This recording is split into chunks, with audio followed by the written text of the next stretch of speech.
Halo, Assalamualaikum warahmatullahi wabarakatuh. Salam sejahtera bagi kita semuanya. Selamat berjumpa kembali dengan saya, Pak Penny dari SMP 4 Semarang. Sebelumnya, pada pertemuan ini tidak lupa kita berdoa dulu sebelum memulai pelajaran kali ini.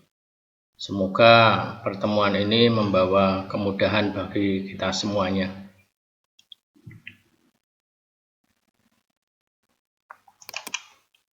Selanjutnya, pada pertemuan ini kita akan membahas materi IPA kelas 9, yaitu berkaitan dengan konsep energi dan daya listrik. Ini pada KD 3.5 ya, yaitu tentang energi listrik dalam kehidupan sehari-hari. Materi yang akan kita bicarakan yaitu di dalam buku paket itu tertulis listrik dinamis dan energi listrik, atau juga yang lebih spesifik adalah energi dan daya listrik. Sengaja pada presentasi ini tidak saya beri banyak animasi supaya waktunya tidak terlalu banyak terbuang. Tujuan dari pembelajaran saat ini adalah kita diharapkan nanti bisa memahami konsep energi listrik dengan benar, kemudian memahami konsep daya listrik, kemudian memahami faktor-faktor yang mempengaruhi energi listrik. Selanjutnya kita memahami persamaan untuk menentukan energi dan daya listrik. Kemudian setelah tahu persamaannya, kita bisa menentukan cara menentukan rekening listrik serta menjelaskan cara menghemat listrik.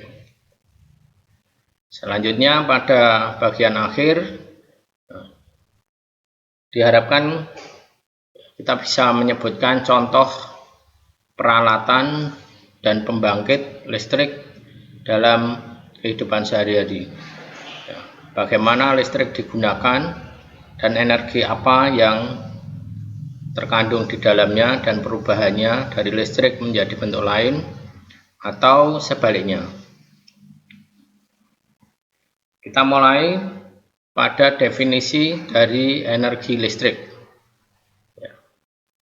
Saya harapkan pada pembahasan ini asumsinya adalah bahwa kalian serta didik sudah banyak membaca dan menggali informasi dari sumber-sumber lain selain buku paket, mungkin dari internet, dari YouTube, dan sumber-sumber bacaan lain.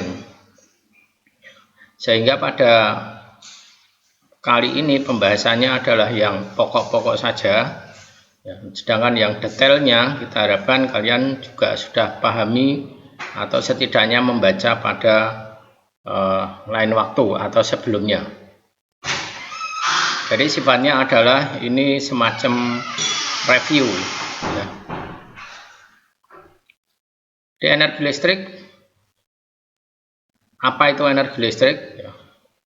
Pada listrik statis itu sudah dibahas bahwa elektron itu bisa berpindah, dan untuk memindahkannya itu diperlukan energi. Nah, energi listrik ini nanti berkaitan atau dipengaruhi oleh perpindahan muatan-muatan listrik atau elektron. Dalam pembahasan selanjutnya, energi listrik dalam IPA itu disimbolkan dengan lambang W besar dari kata work atau artinya bekerja. Kita bisa ingat kembali pada awal pembicaraan listrik mengalir atau listrik dinamis. Kita ingat definisi potensial listrik, dan ini juga dibahas pada listrik statis. Apa itu potensial listrik? Ya, potensial listrik itu adalah energi yang diperlukan untuk memindahkan muatan. Sehingga dirumuskan ya, V sama dengan W per G. Nah, persamaan ini bisa kita ubah ya dengan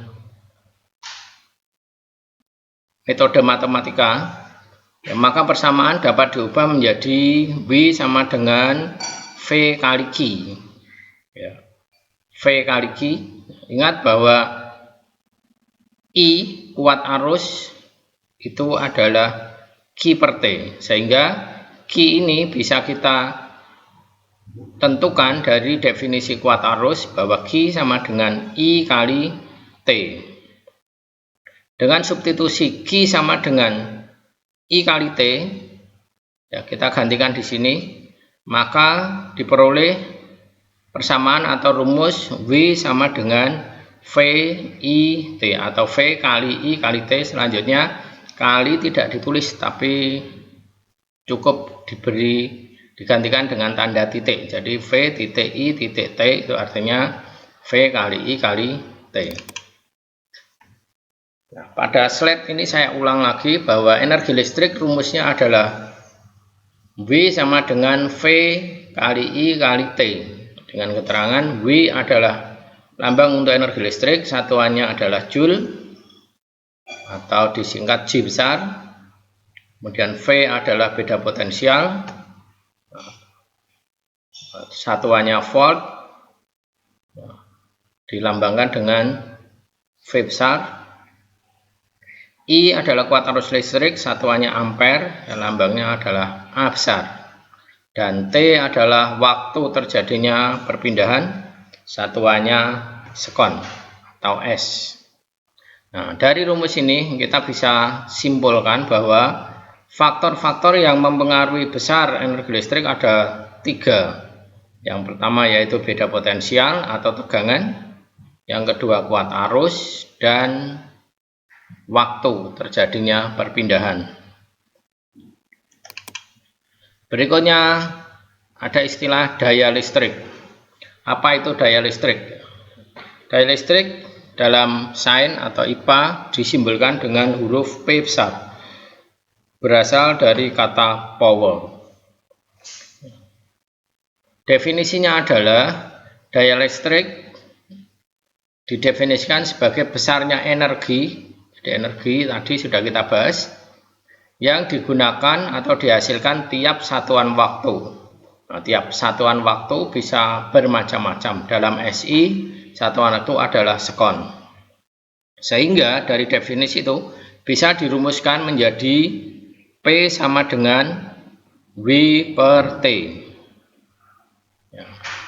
P sama dengan W per T. Dari rumus ini kita juga bisa tentukan bahwa rumus energi diubah dari definisi P sama dengan W per T, maka diubah W sama dengan P kali T. Jadi sebetulnya ini sangat erat hubungannya. Adapun satuan daya listrik adalah Joule per sekon berdasarkan rumus ini, ya. Atau sering disebut dengan watt atau dilambangkan dengan W besar, ya. Jadi ini ada 2 W. Yang pertama W adalah simbol untuk energi listrik. Yang kedua, W adalah satuan untuk daya listrik. Karena didapatkan rumus W sama dengan P kali T, ya, maka energi listrik itu juga bisa dinyatakan dalam satuan selain Joule berdasarkan rumus ini. Jadi rumus energi W sama dengan P kali T, maka satuannya juga mengikuti. P itu satuannya adalah watt, T atau waktu adalah sekon. Maka energi listrik dapat dinyatakan dalam bentuk satuan watt sekon, ya, atau Ws. Nah, di sini bisa dikonversikan atau diubah dalam satuan yang lebih besar. Misalnya ini yang banyak dipakai adalah dari watt, 1000 watt disebut dengan kilowatt. Maka di sini akan berubah bisa menjadi kW. dari W menjadi kW. Sedangkan dari S sekon bisa diubah menjadi jam. Maka satuan WS bisa juga diubah menjadi kWh, singkatan dari kilowatt hour, atau dalam bahasa Indonesia disebut dengan kilowatt jam. Berikutnya adalah alat ukur untuk mengetahui berapa energi listrik yang dipakai. Yang banyak dipakai atau dalam keseharian kita sering lihat ini yang disebut dengan meteran listrik. Meteran listrik. Nah, sekarang yang bentuknya ini yang sudah pakai token itu ya. Nah, alat ini sebetulnya namanya adalah kWh meter sesuai dengan satuan energi listrik ya. Jadi kita tidak kenal nama ilmiahnya sebetulnya kWh meter ya. Di dalam keseharian sering disebut dengan meteran listrik.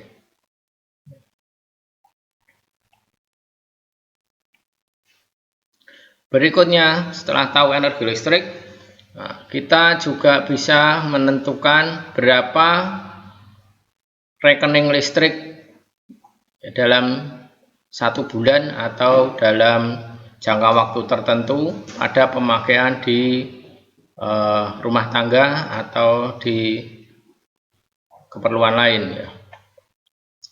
Biasanya energi listrik ini dihitung atau ditagih itu per bulan ya, per bulan. Nah, bagaimana cara menentukannya? Prinsipnya adalah biaya atau rekening listrik itu didasarkan atas banyaknya atau besarnya energi listrik yang dipakai.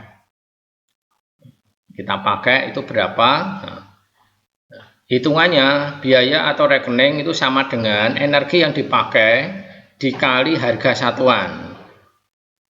Jadi yang dipakai itu per berapa? Misalnya per 1 bulan ya berarti kita harus ngitung energi yang dipakai selama 1 bulan. Harga satuannya biasanya dinyatakan atau dihitung per kWh. Jadi rumus yang dipakai untuk menentukan ini berarti rumus yang menggunakan satuan kWh. Jadi rumusnya adalah W bukan VIT tapi W sama dengan P kali T. P daya dikali waktunya. Dan waktunya harus dalam bentuk jam. Dayanya dalam bentuk kilowatt. Nah, prinsipnya adalah sedemikian sehingga kita mudah sebetulnya. Asal bisa menentukan energi listriknya yang dipakai, kemudian waktunya pemakaian. Nah, nanti kita total berapa dalam 1 bulan itu, kemudian kita kalikan dengan harga satuannya.